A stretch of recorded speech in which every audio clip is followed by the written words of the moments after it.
Gold, trusted gold buyers. మీరు తాకట్టు పెట్టిన బంగారాన్ని విడిపించి ఈ రోజు ఉన్న మార్కెట్ ధరకు కొనబడను. ఎక్కువ కసితో ఆడాను. సో మామూలుగా బిగ్ బాస్ కంటెస్టెంట్కి రావాల్సిన పేరు కంటే చాలా ఎక్కువ వచ్చింది యాక్చువల్గా. So that is what I accept challenges. Okay. So చిన్నప్పటి నుంచి ఒక మధ్యతరగతి కుటుంబంలో వచ్చిన ప్రతి ఒక్కరిని జడ్జ్ చేయడం అనేది కామన్ కాబట్టి, సో ఆబ్వియస్లీ అంటే గొప్ప కుటుంబంలో పడితే జడ్జ్మెంట్ అనేది ఉండదు. అంటే అది ఆల్రెడీ హీ ప్రూవ్డ్, వాడికి ఉన్నా లేకపోయినా డబ్బు ఉంటుంది కాబట్టి ఏదో విధంగా బతికేస్తాడు. అలాగే పేద కుటుంబంలో వచ్చినోడికి ఆ కష్టాన్ని నమ్ముకుని బతుకుతాడు. బట్ అటు ఇటు కానీ మధ్యతరగతి కుటుంబంలో వచ్చిన వాళ్ళకి అటు వెళ్ళలేరు, ఇటు వెళ్ళలేరు.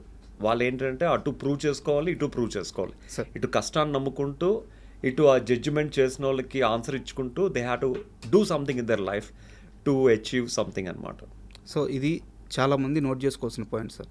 ఎందుకంటే ఒక మనిషిని అవతల మనిషి జడ్జ్ చేయంగానే వాళ్ళలో కాన్ఫిడెన్స్ చాలా పడిపోతుంది. సో నేనేం చేయలేనా, ఏం సాధించలేనా అని చెప్పేసి. సో మీ లైఫ్ అంతా అది దాటుకునే వచ్చారు.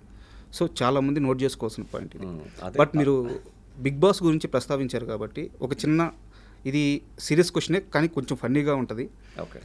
బిగ్ బాస్ హోస్ట్గా నాగార్జున గారు ఇన్ని సంవత్సరాలుగా చేస్తూ ఉండడం చాలా గొప్ప విషయం, ఒక స్టార్ హీరో అయి ఉండి. బట్ ఆ బిగ్ బాస్ హోస్ట్గా చేసేటప్పుడు ఫస్ట్ సీజన్లో ఎన్టీఆర్ వేసిన మార్క్, జూనియర్ ఎన్టీఆర్ వేసిన మార్క్ అలాగే ఉంది. అలాగే ఇంతమంది కంటెస్టెంట్స్ లోపలికి వెళ్ళినా కానీ మీరు అక్కడ వదిలి వచ్చిన మార్క్ అలాగే ఉంది. హోస్ట్గా ఆయన, కంటెస్టెంట్గా మీరు, మీ ఇద్దరికే ఈ మార్క్ ఎలా సాధ్యమైంది? అంటే దేనికన్నా ఆ మార్క్ అనేది చాలా ఇంపార్టెంట్ యాక్చువల్గా. ఇప్పుడు ఒక సినిమా చూస్తున్నప్పుడు మొదటి 5 నిమిషాల్లో సినిమా జడ్జ్ చేసే రోజులు వచ్చేసాయి సార్. ఫస్ట్ 5 మినిట్స్ చూసి సినిమా బాగుంటుందా బాగోదా తెలిసిపోతుంది. అలాగే ఏదైనా షో చేస్తున్నప్పుడు ఫస్ట్ వేసిన మార్క్ బట్టే ఆ షో మొత్తం జీవితం అంతా డిపెండ్ అయి ఉంటుంది. ఇప్పుడు ఎన్టీఆర్ గారు అంత స్ట్రాంగ్గా ఆ పర్సనాలిటీ, అంత ఫెమిలియర్ పర్సనాలిటీ, అంత నిర్మోహమాటంగా హోస్ట్ చేయగలిగారు కాబట్టి అది పిల్లర్ అనేది చాలా స్ట్రాంగ్గా పడింది.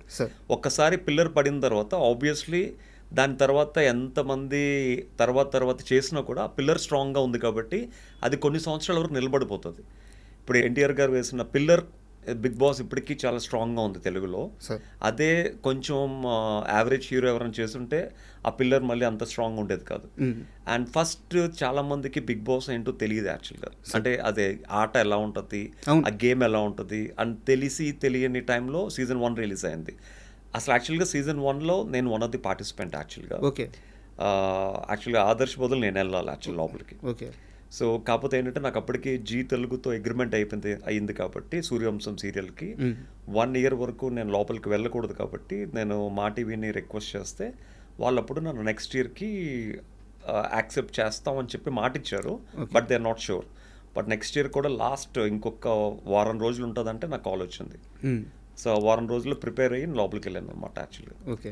ఆ సీజన్ 2లో కూడా అంత స్ట్రాంగ్గా సీజన్ 2 పీక్స్ లెవెల్లో మొత్తం ప్రపంచవ్యాప్తంగా మొత్తం అంటే నేను యూకేలో I saw at the London bridge దగ్గర నేను జనాలు ఫ్లెక్సీస్ పట్టుకుని వాక్స్ చూశాను. తర్వాత చాలా డిఫరెంట్ స్టేట్స్లో కూడా ఆస్ట్రేలియాలో కూడా ఐ హ్యావ్ సీన్ అనమాట. అండ్ ఇంత స్ట్రాంగ్గా వెళ్ళింది కాబట్టి బిగ్ బాస్ అంటే జనాలకి ఆ ప్రేమ అనేది పుట్టింది. బట్ నేను బయటకు వచ్చిన తర్వాత ఇప్పుడు చాలా మందిని కలుస్తున్నాను, వాళ్ళందరూ చెప్పేది కూడా అన్న నీ సీజన్ తర్వాత పెద్దగా ఏం బోరింగ్గా ఉన్నాయి మిగతా సీజన్స్ అన్ని, మేమేం సీజన్ చూడలేదు, మీతో లాస్ట్ అంటున్నారు. బట్ ఇట్స్ ఓకే, దట్స్ వాళ్ళ ఒపీనియన్ అది. బట్ సీజన్ 2 తర్వాత చాలామంది బిగ్ బాస్ చూడడం మొదలు పెట్టారు యాక్చువల్గా. సార్ యాక్చువల్గా కన్నప్ప మూవీ రిలీజ్కి ముందు మన